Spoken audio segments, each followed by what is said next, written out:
ঐতিহ্যবাহী ঢাকার বুকে সেন্ট্রাল ল কলেজ কর্তৃক 2024 প্রতিষ্ঠানের আজকের অনুষ্ঠানের সম্মানিত সভাপতি, সম্মানিত প্রধান অতিথি সহ বিশেষ অতিথি হিসেবে উপস্থিত আছেন আমার আইন অঙ্গনের গুরু, যাকে দেখে আমরা আইন অঙ্গনের ছাত্র রাজনীতি করেছি, যিনি আমাদের আইন অঙ্গনের অভিভাবক অন্যতম একজন ব্যারিস্টার নাসিরুদ্দিন রশিদ স্যার সহ মঞ্চ বহিষ্ঠ সেন্ট্রাল ল কলেজ শাখার সম্মানিত অধ্যক্ষ সহ আমার ছাত্র জীবনের সম্মানিত শিক্ষক মন্ডলী, আমার সামনে বহিষ্ঠ সেন্ট্রাল ল কলেজ শাখার 2024 প্রতিষ্ঠানের বাংলাদেশের বিভিন্ন প্রান্ত থেকে, বাংলাদেশের বিভিন্ন প্রতিষ্ঠান থেকে আগত এই সেন্ট্রাল ল কলেজে আইন অধ্যয়ন করার জন্য যারা সমবেত হয়েছেন, ভর্তি হয়েছেন, আমার সহযোদ্ধা ভাইরা, সবাইকে আবারও আমার পক্ষ থেকে, বিএনপির ভারপ্রাপ্ত চেয়ারম্যান দেশনায়ক তারেক রহমানের পক্ষ থেকে, বিএনপির চেয়ারপারসন দেশনেত্রী বেগম খালেদা জিয়ার পক্ষ থেকে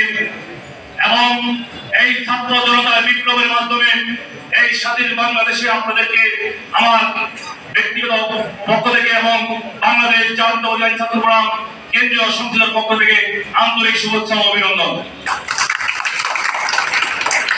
প্রিয় সহপাঠীবৃন্দ, যেহেতু আজকে রাজনৈতিক বক্তব্য দেওয়ার বিষয় এখানে না, আমার এই কলেজের সম্মানিত শিক্ষক মন্ডলী, আমাদের আজকে উপস্থিত বিশেষ অতিথিবৃন্দ, যাদের অক্লান্ত অনেক বিজি থাকেন, তারা সবসময় ব্যারিস্টার নাসিরুদ্দিন রশিদ স্যার তার কথা না বললেই নয়, স্যার অনেক শিডিউল থাকে, স্যারকে সহজে পাওয়া সম্ভব নয়, কিন্তু সেন্ট্রাল ল কলেজের সৌভাগ্য আজকে আমাদের জাতীয় বিশ্ববিদ্যালয়ের ভাইস চ্যান্সেলর স্যার আসবেন, পাশাপাশি আমাদের ব্যারিস্টার নাসিরুদ্দিন রশিদ স্যার আসছেন।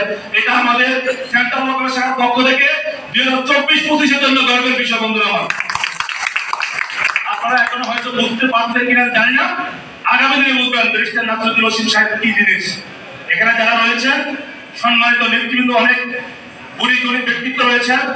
আমি যেহেতু 2024 সালে গুলিবিদ্ধ থেকে বেঁচে দেওয়া আওয়ামী ফ্যাসিস্ট নির্যাতনের থেকে বেঁচে দেওয়া, পা ভাঙা পায়ে গুলিবিদ্ধ হওয়া একজন বেঁচে দেওয়া বীর যোদ্ধা, আপনাদের একজন সহযোদ্ধা, সেজন্য ভিতরে অনেক আবেগ, অনেক রাগ ক্ষোভ চলে আসে।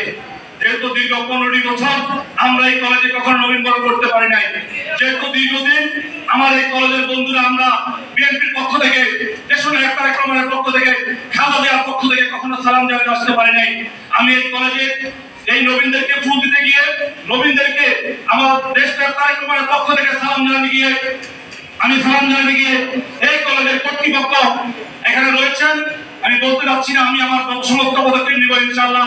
যেহেতু সারা বাংলাদেশ থেকে আওয়ামী লীগের দোসররা পলায়ন করেছে, এই কলেজে আওয়ামী লীগের দোসররা থাকতে পারবে না।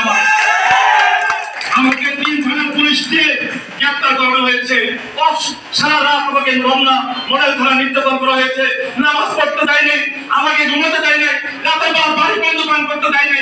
এই কলেজের কর্তৃপক্ষ অফিসিয়াল জড়িত আছে, রমনা থানা, পল্টন থানা, শাহবাগ থানা, 3 থানা পুলিশ এনে আমাকে বন্ধুরা নির্যাতন করে টেনে এসে এখান থেকে গ্রেপ্তার করে দিয়েছে এবং এই বিষয়টা আমি ফোন থেকে ফোন করেছে। বন্ধুরা আমার অনেক কষ্ট ভিতরে রয়েছে, যেহেতু আপনারা নবীন ভর্তি হয়েছেন, আইন অঙ্গনে আপনাদের সাফল্য কামনা করি। আগামী দিনে দেখা হবে রাজপথে, আগামী দিনে কলেজে দেখা হবে বিভিন্ন প্রোগ্রামে ইনশাআল্লাহ।